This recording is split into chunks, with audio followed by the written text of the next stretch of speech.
जय हिंद, वंदे मातरम। स्वागत है आप सभी का गुरुजी वर्ल्ड एग्जाम स्टडी प्लेटफॉर्म में। राष्ट्र हित में शिक्षा, this is Dheeraj Dwivedi from Guruji world.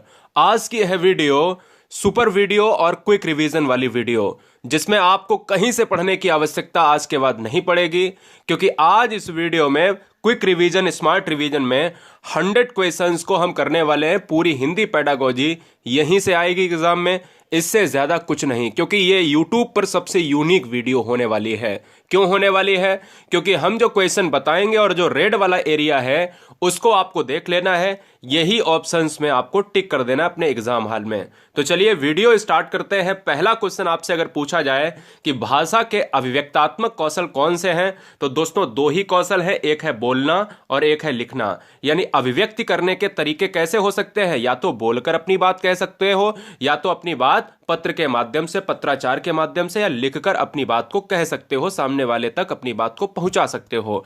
इसी तरीके से दूसरा क्वेश्चन एग्जाम में अगर देखिए, रेड वाला एरिया देखिए ध्यान से, भाषा शिक्षण के अंतर्गत पाठ्य पुस्तक एक क्या होती है, तो वहां पर आपको ऑप्शंस लगाना होगा।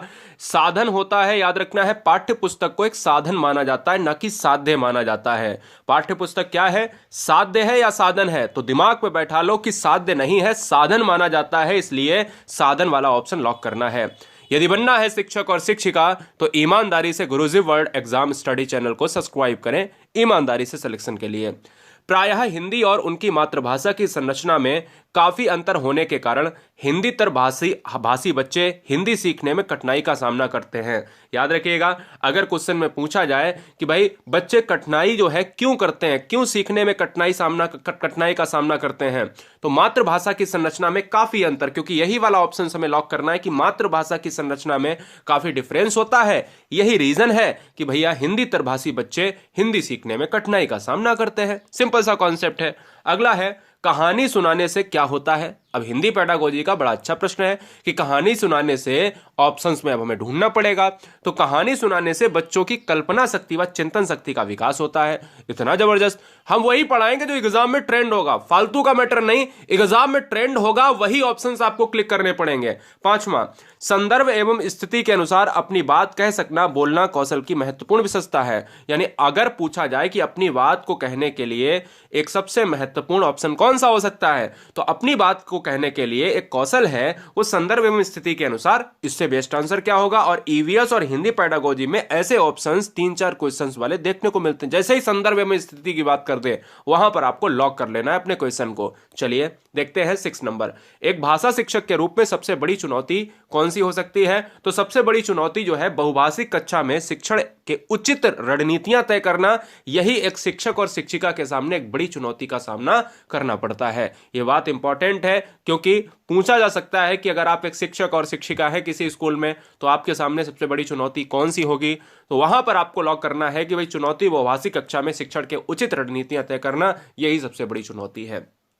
7 नंबर देखिए, एक समावेशी कक्षा में व्याकरण के नियम सिखाने से बच्चों का भाषा विकास शीघ्रता से होगा। यह कथन भाषा सिद्धांत के प्रतिकूल है, यह निगेटिव है। तो इसलिए जब क्वेश्चन में पूछा जाए, अगर निगेटिव सेंस में पूछा जाए कि भाई व्याकरण के नियम को अगर हम सिखा रहे हैं तो बच्चा क्या भाषा सीख पाएगा? नहीं, यह नियम प्रतिकूल है, इसलिए बच्चा भाषा आसानी से नहीं सीख पाएगा, क्योंकि व्याकरण के रूल हम सिखा रहे हैं और भाषा एक रूल पर नहीं चलती है, भाषा अंतः क्रिया से चलती है। अगले फैक्ट पर आएंगे 8 नंबर। प्राथमिक स्तर पर कौन सा भाषा शिक्षण का उद्देश्य है? प्राथमिक स्तर पर कौन सा भाषा शिक्षण का उद्देश्य है? तो आइए देख लेते हैं कि स्पष्टता एवं आत्मविश्वास के साथ अपनी बात कहना। तो यहां पर ये वाला अगर ऑप्शंस मिल जाए कि प्राथमिक स्तर पर कौन सी भाषा शिक्षण का उद्देश्य है, तो हम कहेंगे कि अगर स्पष्टता एवं आत्मविश्वास है तो ऑप्शंस को क्लिक कर देना, है ना। बाई चांस अगर नहीं हुआ तो वहां पर कुछ हम बताते हैं कि 3 जो है उद्देश्य होते हैं। तो प्राथमिक स्तर पर भाषा शिक्षण के 3 उद्देश्य हैं। स्पष्टता एवं आत्मविश्वास के साथ अपनी बात को कहना, पहला। दूसरा है ध्वनि संकेत चिन्ह के साथ संबंध बनाना। जो संकेत होते हैं, सिंबल्स होते हैं, उनके साथ अगर आप अंतः क्रिया कर लेते हो, संबंध बना लेते हो, कोरिलेट कर लेते हो, तो वो हो गया।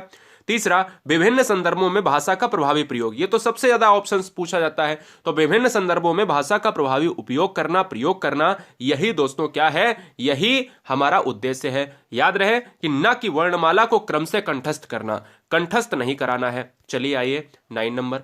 उपचारात्मक शिक्षण की क्या है? उपचारात्मक शिक्षण की असफलता समस्याओं के कारणों की सही पहचान पर निर्भर करती है। बहुत अच्छी बात है कि अगर आप पढ़ा रहे हो साल भर और अब बारी है आपकी एवोल्यूशन करने की, आकलन करने की, मूल्यांकन करने की, तो आप ये बताओ कि बच्चे में जो त्रुटियां हैं उनका निदान कौन करेगा? आप ही करेंगे, क्योंकि आप एक टीचर, आप एक अध्यापक अध्यापिका हैं। तो असफलता समस्याओं के कारणों को सही पहचान करना और उनकी समस्याओं का निदान करना, यही तो आता है। 10 नंबर कह रहा भाषा के चारों कौशल कौन से हैं? सुन लीजिएगा, भाषा के चारों कौशल बहुत पूछे जाते हैं। सुनना, बोलना, पढ़ना और लिखना, ये परस्पर अंतः संबंधित होते हैं। इंपॉर्टेंट है दोस्तों। अगले फैक्ट पर आएंगे। 11 नंबर, चित्रों का उद्देश्य अमूर्त संकल्पनाओं को समझने में सहायता करते हैं। बहुत अच्छा प्रश्न है। 11 नंबर क्यों प्रश्न इंपॉर्टेंट है? देखिएगा, चित्रों का उद्देश्य क्या होता है कि भैया अमूर्त, अमूर्त का मतलब होता है जो चीजें दिखाई नहीं देती हैं। अमूर्त चीजों को आप मूर्त बना दे रहे हो। तो चित्र इसलिए बच्चे को दिखाए जाते हैं जो दिखाई नहीं देने वाले समस्याएं हैं, दिखाई नहीं देने वाली जो प्रॉब्लम्स हैं, उनको समझना कितना आसान हो सकता है। 12, एक से अधिक भाषाओं का प्रयोग हमारे संज्ञानात्मक विकास में सहायक होता है। इससे बहुमुखी व्यक्तित्व का विकास होता है, साथ ही साथ ज्ञान में अभिवृद्धि भी होती है। एक से अधिक भाषाओं का प्रयोग हमारे विकास में सहायक होगा या नहीं होगा? तो हाँ, बिल्कुल होगा। संज्ञानात्मक विकास में सहायक होता है, इससे बहुमुखी व्यक्तित्व का विकास होता है और साथ ही साथ ज्ञान में अभिवृद्धि होती है। तो इतना याद रखना कि अगर क्वेश्चन में पूछा जाए कि एक से अधिक भाषा में कोई क्वेश्चन आ रहा है तो हमें सारे ऑप्शन पॉजिटिव लगाने हैं। प्राथमिक स्तर पर भाषा की पाठ्य पुस्तकों में ऐसी रचनाओं को स्थान देना चाहिए जो बच्चों के परिवेश से जुड़ी हो। ये बहुत बार पूछा गया है। अगर ऐसा ऑप्शन देखने को मिले तुरंत लॉक कर देना। ये वीडियो यूट्यूब की सबसे यूनिक वीडियो है। अगर क्वेश्चन में पूछा जाए कि प्राथमिक स्तर पर भाषा की पाठ्य पुस्तक क्यों देना चाहिए स्थान, क्योंकि वहां पर आपको याद रखना है कि पाठ्य पुस्तक, पहली बात तो जरूरी इतनी है नहीं।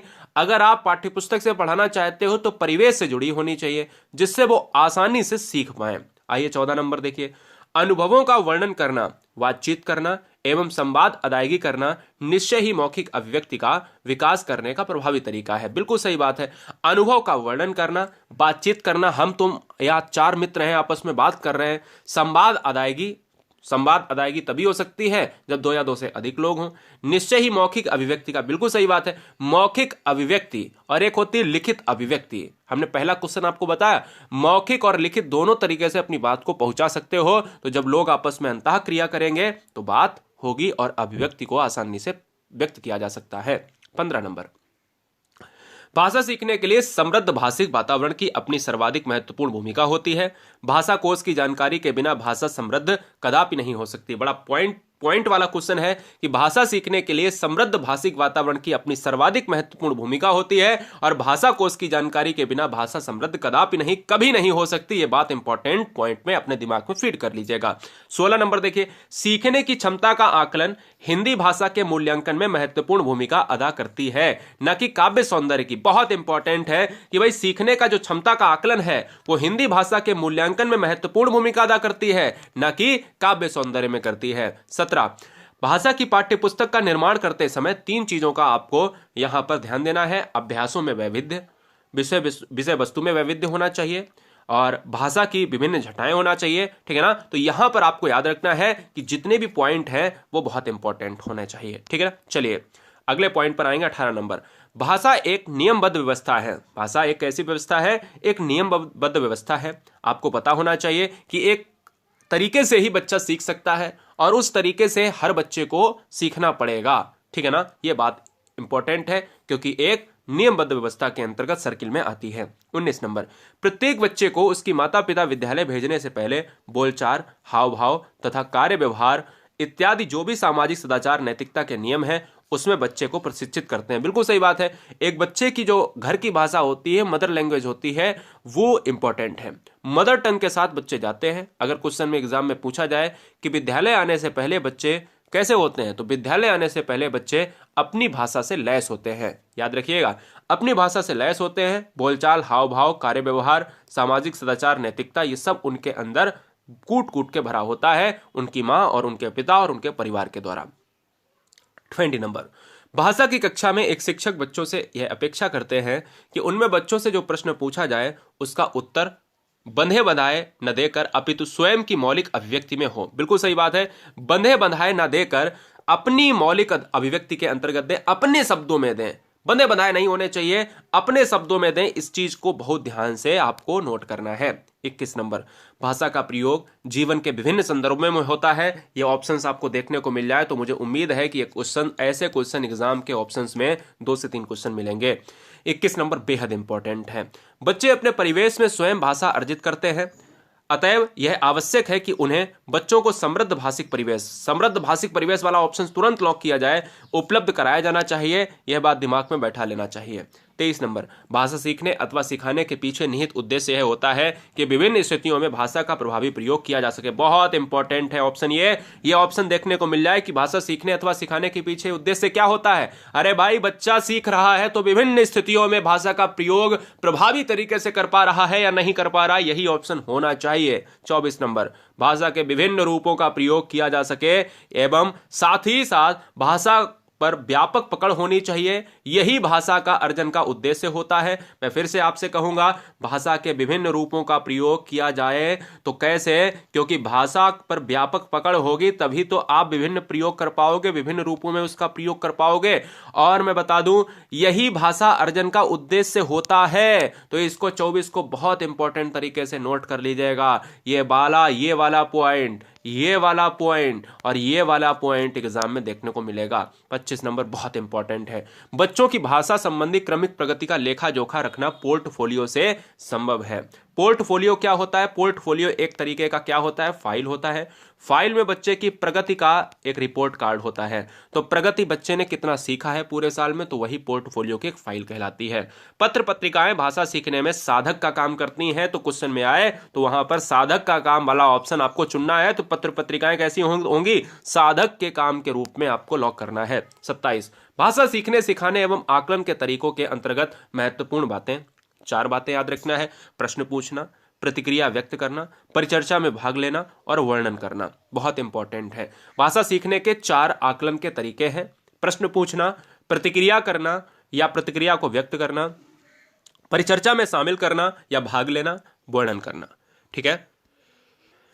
भाषा के व्याकरण की समझ को संदर्भ परक प्रश्नों के माध्यम से आंका जाना चाहिए। बिल्कुल सही बात है। जहां पर संदर्भ परक जो ऑप्शंस आ जाए तुरंत आपको नोट कर लेना है कि भाषा के व्याकरण की समझ को संदर्भ परक प्रश्नों के माध्यम से आंका जाना चाहिए। 29 नंबर की भाषा शिक्षण का उद्देश्य कैसा होना चाहिए? भाषा की बारीकी, थोड़ा सा यहां पर कर लीजिएगा सही, भाषा की बारीकी को समझना, सौंदर्य बोध को सम्यक रूप से समझने की क्षमता को प्रोत्साहित करना। ये याद रखिएगा, सौंदर्य बोध वाले संदर्भ परक वाले ऑप्शंस को हमेशा क्लिक करना है, आपको कतई भी हताशा एग्जाम में नहीं मिलेगी। ठीक है ना। चलिए, बच्चों की मौखिक भाषा का सतत आकलन करने का सर्वाधिक अच्छा तरीका क्या है? तो बहुत इंपॉर्टेंट है। मैंने कई बार बताया कि विभिन्न संदर्भों में बातचीत कर लीजिएगा तो आंसर सही हो जाएगा। प्राथमिक स्तर पर भाषा सिखाने से तात्पर्य क्या है? तो भाषा का प्रयोग क्या है? भाषा का प्रयोग सिखाना, यही प्राथमिक स्तर पर भाषा सिखाने का एक तात्पर्य है। चलिए, घर की भाषा और विद्यालय की भाषा या घर की भाषा और विद्यालय की पढ़ाई जाने वाली भाषा समान हो सकती है, पर जरूरी नहीं है कि समान हो सकता है अलग हो। घर की भाषा क्षेत्रीय भाषा होती है, घर की भाषा अलग भाषा होती है, विद्यालय में भाषा थोड़ी अलग हो सकती है। हो सकता है कोई बच्चा एक ऐसी जगह से आता हो जिसकी भाषा विद्यालय की भाषा से बिल्कुल अलग हो। तो ये चीज बहुत ध्यान रखना है कि हाँ, हो सकती है लेकिन जरूरी नहीं है, श्योरिटी नहीं है कि हो ही समान, अलग भी हो सकती है। हिंदी प्रयोग के विभिन्न रूपों को जानने के लिए सर्वाधिक उपयोगी साधन हो सकता है बाल साहित्य का विविध उपयोग। बहुत इंपॉर्टेंट है, बाल साहित्य वाला ऑप्शन आपको क्लिक करना है।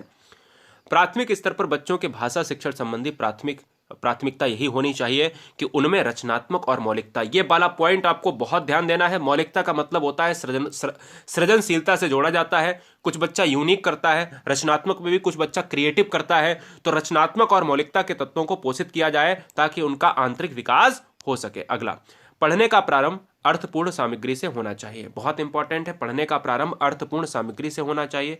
भाषा के बारे में कौन सा कथन उचित है? तो भाषा एक नियमबद्ध व्यवस्था है, मैंने अभी आपको ऑलरेडी बताया हुआ है। भाषा हमारे परिवेश में बिखरी मिलती है, यह कथन किस पर लागू नहीं होता? भाषा प्रयोगशाला पर लागू नहीं होता। यह बिल्कुल सही बात है, क्योंकि भाषा एक नियमबद्ध व्यवस्था है और यह प्रयोगशाला पर लागू नहीं होता है।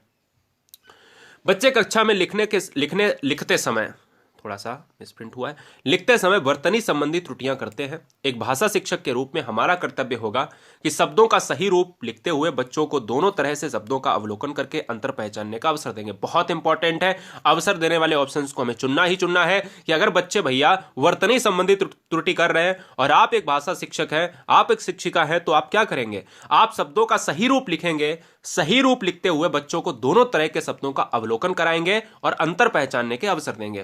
प्राथमिक स्तर पर बच्चों को भाषा सिखाने का महत्वपूर्ण उद्देश्य यह होता है कि अपनी बात को दूसरे के समझ अभिव्यक्ति करने की कुशलता का विकास करेंगे। ये अभिव्यक्ति वाले ऑप्शंस को तो कतई छोड़ना नहीं है, कतई नहीं छोड़ना है। लिखना क्या है? यह क्वेश्चन सीटेट का बहुत चुनिंदा प्रश्न है। लिखना क्या है? लिखना एक बातचीत है। याद रखिएगा भाई, पत्र लिखते हो आप, पत्र लिखते हो तो क्या है? लिखना एक बातचीत। हमने इधर से पत्र डाला, आपने उधर से पत्र डाला, हमने ये प्रश्न पूछा, आपने उधर से जवाब भेजा। ये क्या है? एक बातचीत है। 41, कक्षा 1 के बच्चे अपने घर परिवार एवं परिवेश से प्राप्त बोलचाल की भाषा के अनुभव को लेकर ही विद्यालय आते हैं। यही तो मैं बता रहा हूं उतनी देर से। 41 नंबर कि जब बच्चे अपने विद्यालय में आते हैं पहली बार, तो क्या वो कोरी स्लेट होते? नहीं, वो अपने घर की भाषा से लैस होते हैं, अपने समाज की भाषा से लैस होते हैं। इसलिए ये वाला ऑप्शन आपको लॉक करना है। चलिए, कक्षा 1 और 2 के शुरुआती समय में पढ़ने का प्रारंभ ... से हो और किसी ... के लिए हो। अरे भाई, पढ़ने की बात अगर की जा रही है, पढ़ने का प्रारंभ अर्थ से हो और किसी उद्देश्य के लिए हो, तो अर्थ यहां पर और उद्देश्य यहां पर। यह सीटेट का चुनिंदा प्रश्न है। कक्षा 1 और 2 के बच्चे जो है शुरुआती समय में पढ़ने का प्रारंभ अर्थ से हो और किसी उद्देश्य के लिए हो, यह वाला ऑप्शन से आप लॉक करिएगा। भाषा सोचने और महसूस करने और चीजों से जुड़ने का एक उत्तम साधन है। यह बहुत इंपॉर्टेंट है। यह क्वेश्चन 3 से 4 बार पूछा गया कि भाषा क्या है? सोचने, महसूस करना और चीजों से जुड़ने का उत्तम साधन है। अगले फैक्ट पर आएंगे। भाषा सीखने का व्यवहारवादी दृष्टिकोण अनुकरण पर बल देता है। अनुकरण का मतलब होता है कि किसी चीज को आप सीख रहे हो, देखकर सीख रहे हो। वाइगोस्की के विचारों पर आधारित कक्षा में परस्पर अंतःक्रिया पर सबसे अधिक बल दिया जाता है, क्योंकि वाइगोस्की ने दिया है जेडपीडी का सिद्धांत, अंतस्थ विकास का क्षेत्र। और याद रखना है, वाइगोस्की कहते हैं कि बच्चे का जो विकास होगा, भाषा का विकास होगा, वो समाज के लोगों के द्वारा, अंतःक्रिया के द्वारा ही होगा। प्राथमिक स्तर पर बच्चों के लिए बाल साहित्य का चयन का मुख्य आधार क्या होना चाहिए? तो वो होना चाहिए रोचक विषय वस्तु। क्या बच्चे रोचक विषय वस्तु के द्वारा ही पढ़ेंगे? बिल्कुल, क्योंकि बच्चा है प्राथमिक स्तर का, बच्चा है छोटा, और बच्चे के लिए रोचक विषय वस्तु होना बेहद जरूरी है, तभी वो मन से पढ़ेगा। बच्चे प्रारंभ से ही बहुभाषिक होते हैं। उनका यह कौशल अप्रस्फुट उस रूप से विद्यमान होता है। बिल्कुल सही बात है। ये कहीं ना कहीं आप यहां पर इस पॉइंट को देखेंगे, क्योंकि बहुभाषिक होते हैं, बहुत चीजें होती हैं, बहुत चीजें बच्चों के अंदर होती हैं, याद रखिएगा। चलिए, प्राथमिक स्तर की बात कर लेता हूं मैं थोड़ा। प्राथमिक स्तर की पाठ्य पुस्तकों का निर्माण करते समय हिंदी भाषा के वैविध्यपूर्ण रूप से सम्मिलन पर विशेष ध्यान देंगे। वैविध्यपूर्ण वाला ऑप्शन आपको लॉक करना है। बच्चों में भाषा सीखने की जन्मजात क्षमता होती है, बिल्कुल ये वाला ऑप्शन आपको लॉक करना है। यह विचार चामस्की का है, ये इंपॉर्टेंट है, बेहतरीन है, और चामस्की भाषा विकास के लिए जाने जाते हैं। अगला, भाषा अर्जित करने की प्रक्रिया में समाज का विशेष महत्व होता है। समाज का क्या होता है? विशेष महत्व होता है। एक समावेशी कक्षा में भाषा शिक्षक को विविध प्रकार की दृश्य श्रव्य सामग्री, बेहतरीन पॉइंट है, इंपॉर्टेंट नहीं, बेहद इंपॉर्टेंट पॉइंट है 51 नंबर कि भाई एक शिक्षक के नाते, एक शिक्षिका के नाते समावेशी कक्षा है, आपको क्या करना चाहिए? दृश्य श्रव्य सामग्री का प्रयोग करना चाहिए, उस पर बल देना चाहिए। भाषागत आकलन की प्रक्रिया सीखने सिखाने के दौरान भी चलती रहती है, यह ऑप्शन आपको लॉक करना है। बाल साहित्य के सार्थक प्रयोग की बात करें तो यह पढ़ने में सहायक होता है। यह थोड़ा सा मिसप्रिंट हुआ है, पढ़ने में सहायक होता है। और मैं बाल साहित्य की बात करा दूं तो बाल साहित्य बच्चों के प्राथमिक स्तर लेवल में बड़ा ही ज्ञान की क्षमता का संवर्धन करता है। बाल साहित्य वाला ऑप्शन क्लिक कर लेना। 54 देखिएगा, प्राथमिक स्तर पर भाषा शिक्षण का महत्वपूर्ण उद्देश्य यह है कि बच्चे विभिन्न स्थितियों में भाषा का प्रभावी उपयोग कर सकें। बेहतरीन है, वेरी वेरी मोस्ट इंपॉर्टेंट है। बच्चे की भाषा का आकलन करने के लिए सर्वाधिक उचित तरीका यह है कि बच्चों के भाषा प्रयोग का अवलोकन किया जाए। अवलोकन करोगे तभी तो आपको पता चलेगा कि बच्चे में क्या कमी है, क्या त्रुटि है, उसका क्या निदान हो सकता है। अगला, प्राथमिक स्तर पर एक भाषा शिक्षक से सर्वाधिक अपेक्षित है, सर्वाधिक क्या है? उपेक्षित यह है कि कक्षा और कक्षा के बाहर बच्चों को भाषा का प्रयोग करना कैसे सिखाया जाए। यह रेड वाला ऑप्शन आपको क्लिक करना होगा, ठीक है ना। प्राथमिक स्तर पर भाषा सीखने का सर्वश्रेष्ठ विधि है बच्चों को भाषा का प्रयोग करने की विविध अवसर देना, अवसर देने वाला ऑप्शन। इससे बच्चों में लेखन क्षमता का विकास होता है। 2 क्वेश्चन एक क्वेश्चन से हम कवर करा रहे हैं, इसलिए कोई भी क्वेश्चन दोस्तों छूटेगा नहीं। 58 देखिए, इस तरीके का क्वेश्चन एग्जाम में देखने को मिलेगा। भाषा सीखने की प्रत्यक्ष विधि मातृभाषा को मध्यस्थ बनाए बिना दूसरी भाषा सीखने में सहायक होता है। बिल्कुल सही बात है कि जो भाषा सीखने की प्रत्यक्ष विधि है वो मातृभाषा को मध्यस्थ बनाए बिना, बिल्कुल सही बात है। मातृभाषा तो सर्वोपरि है, उसका कोई जगह ले सकता है, नहीं ले सकता है, ठीक है ना। खेल के दौरान विभिन्न लोगों के मेलजोल से भाषा का विस्तार होता है। बहुत बढ़िया बात है, क्योंकि मित्र जब आएंगे खेल के मैदान में और खेलेंगे साथ में तो भाषा का विकास होगा। इसलिए भाषा शिक्षण में खेल का मैदान भी योगदान माना जाता है। 59 नंबर बेहद इंपॉर्टेंट। 60 नंबर, भाषा सीखने में मातृभाषा का व्याघात आंशिक रूप से होता है। कोई समस्या नहीं है, मातृभाषा का जो है अगर देखा जाए तो उससे कभी हानि नहीं होगी, उससे लाभ ही होगा। भाषाई कौशल के संदर्भ में यह सत्य है कि भाषाई कौशल एक साथ सीखे जाते हैं, ना कि क्रम से। ये वेरी वेरी मोस्ट इंपॉर्टेंट है, ये वेरी वेरी मोस्ट इंपॉर्टेंट। 4 से 5 बार सीटेट पूछ चुका है। भाषा विकास के संबंध में सही है। भाषा विकास के संबंध में क्या सही है? तो भाषा विकास व्यक्ति निरपेक्ष है। क्या है? व्यक्ति निरपेक्ष है, याद रखिएगा। किसी भी भाषा पर अधिकार प्राप्त करने के लिए उस भाषा का अधिकाधिक प्रयोग करना, ये तो बहुत सभी बच्चों को पता है कि भाई अधिकार अगर प्राप्त करना है तो उसका अधिकाधिक प्रयोग करना शुरू कर दीजिएगा, भाषा अपने आप आपकी मजबूत हो जाएगी। पढ़ने की संस्कृति के विकास के क्रम में वैयक्तिक पठन को प्रोत्साहित किए जाने की आवश्यकता है। वैयक्तिक पठन जरूरी है कि पढ़ना, अगर पढ़ने की संस्कृति का आप अपने अंदर डेवलप करना चाहते हो तो वैयक्तिक पठन जरूरी है। समग्र भाषा पद्धति पर आधारित कक्षा बच्चों के भाषाई विकास की स्पष्ट समझ पर बल देती है। अगले, पहली कक्षा में प्रवेश लेने से पहले आमतौर पर बच्चे स्व अभिव्यक्ति जानते हैं, ये बात आपको याद रखनी है। 67, प्राथमिक स्तर पर पढ़ने की क्षमता का आकलन करने की दृष्टि से सबसे अधिक महत्वपूर्ण वर्णों की पहचान करना है। नेक्स्ट, भाषा की कक्षा में यह जरूरी है कि स्वयं भाषा शिक्षक की भाषा प्रभावी हो, जिसमें बच्चे प्रेरित होकर विभिन्न भाषाई कौशल में पारंगत हो सकें। सिंपल सी बात है कि अगर बच्चे को पढ़ा रहे हो तो स्वयं भाषा शिक्षक की तो भाषा कम से कम प्रभावी होनी चाहिए, तभी तो बच्चे के ऊपर फर्क पड़ेगा। 69, प्राथमिक स्तर पर बच्चों की भाषाई क्षमताओं का विकास करने का अर्थ यह है कि भाषा अनुकरण की कुशलता पर अधिकार प्राप्त करना है। नेक्स्ट, व्याकरण शिक्षण की आगमन विधि की विशेषता है, बहुत इंपॉर्टेंट है। पहले उदाहरण प्रस्तुत करो, और आगमन विधि में व्याकरण शिक्षण की सर्वोत्तम विधि ही मानी जाती है। याद रखना है, पहले आप उदाहरण प्रस्तुत करो, बाद में नियम को बताओ। मैं आपसे कहता हूं, आगमन विधि एक वैज्ञानिक विधि है। आगमन विधि रटने पर आधारित नहीं है। निगमन विधि में क्या होता है, पहले आप रूल की बात करते हो, पहले आप रूल टू एग्जाम्पल की तरफ जाते हो, और ये उल्टा है। इसमें आप एग्जाम्पल टू रूल की तरफ जाएंगे। एग्जाम्पल टू रूल बराबर होता है आगमन विधि, और रूल टू एग्जाम्पल होता है बराबर निगमन विधि। दोनों के जनक हैं अरस्तु। भाषा सीखने का उद्देश्य प्रत्येक स्थिति में भाषा प्रयोग कर पाना, यानी प्रत्येक जो स्थिति है दोस्तों, वो हम कह सकते हैं कि हम कह रहे हैं कि भाई प्रत्येक स्थिति में भाषा का प्रयोग कर पाना ही भाषा सीखने का उद्देश्य पूरा हो जाता है। बच्चों के भाषाई विकास में समाज की महत्वपूर्ण भूमिका होती है। यह विचार किसका है? ये वाइगोस्की का है, क्योंकि अंतःक्रिया के द्वारा वाइगोस्की कहते हैं वही भाषा का विकास होता है। विद्यार्थियों का भाषाई विकास समग्रता से हो सके, यही सबसे उपयुक्त अनुशंसा सतत एवं व्यापक आकलन का है। ये वेरी वेरी मोस्ट इंपॉर्टेंट। 74, थोड़ा सा बड़ा, लिखित भाषा का प्रयोग अपनी अभिव्यक्ति के लिए किया जाता है। लिखित भाषा के प्रयोग के द्वारा व्यक्ति अपने विचारों, भावों तथा अन्य समस्त क्रियाकलापों में लिखित रूप से अभिव्यक्ति कर सकता है। भाषा की कक्षा में रोचक खेलों का आयोजन मुख्यतः रोचकता और जोश लाता है। Very very most important. किसी समावेशी कक्षा में बच्चे अपने अनुभव के आधार पर भाषा के नियम नहीं बना पाते। सही बात है, ये तो बहुत जबरदस्त है, क्योंकि बच्चा छोटा होता है। प्राइमरी लेवल की बात कर ले, उच्च प्राइमरी लेवल की बात कर ले, तो इतना ज़्यादा तार्किक नहीं बच्चा होता है, तर्क संगत नहीं होता है। तो समावेशी कक्षा में बच्चे अपने अनुभव के आधार पर भाषा के नियम नहीं बना पाते। कथन की अगर मैं बात करता हूं तो कथन भाषा शिक्षण के सिद्धांतों के अनुकूल है। अगला, प्राथमिक स्तर पर विद्यार्थी भाषा को जटिल और समृद्ध संरचनाओं और ज्ञान के साथ विद्यालय में ही अर्जित करते हैं। विद्यार्थी विद्यालय में भाषा के व्याकरण संबंधी नियमों को सीखते हैं तथा उनका व्यवहारिक प्रयोग करते हैं। सही बात है, जो संक्रियाएं होती हैं उनको सीखते हैं, जटिलताओं को सरल करते हैं और व्यवहारिक प्रयोग करते हैं, दैनिक जीवन की समस्याओं से निपटते हैं। कक्षा में समृद्ध भाषाई परिवेश से तात्पर्य है कि बोलने, सुनने, पढ़ने, लिखने के अधिक से अधिक अवसर होने चाहिए। बिल्कुल सही बात है, और भाषा को सुनने बोलने को अधिक अवसर प्राप्त होगा तो बच्चा अच्छी तरीके से सीखेगा। तो ये वाला ऑप्शन, अवसर वाला ऑप्शन तो कतई नहीं छोड़ना है। पाठ में आए नवीन शब्दों के अर्थ जानने के लिए शब्द के अर्थ लिखकर बताना अधिक श्रेयस्कर होगा। अधिक श्रेष्ठकर होगा। दोनों श्रेष्ठकर और श्रेष्ठकर दोनों याद रखना है कि अगर नवीन शब्द हैं, बच्चे को अगर पढ़ाना है, बच्चा नहीं जानता है उनके बारे में, तो आपको क्या करना है, बच्चे को शब्द के अर्थ को लिखकर बताना है कि हाँ बेटा इस शब्द का अर्थ ये होगा और उसका प्रयोग करिएगा। भाषा शिक्षण के संदर्भ में बालक साहित्य का उद्देश्य है, यानी बाल साहित्य का उद्देश्य है, बालक साहित्य या बाल साहित्य, बाल साहित्य का उद्देश्य है बच्चों को उत्साही पाठक बनने के लिए प्रोत्साहित करना। बहुत इंपॉर्टेंट है।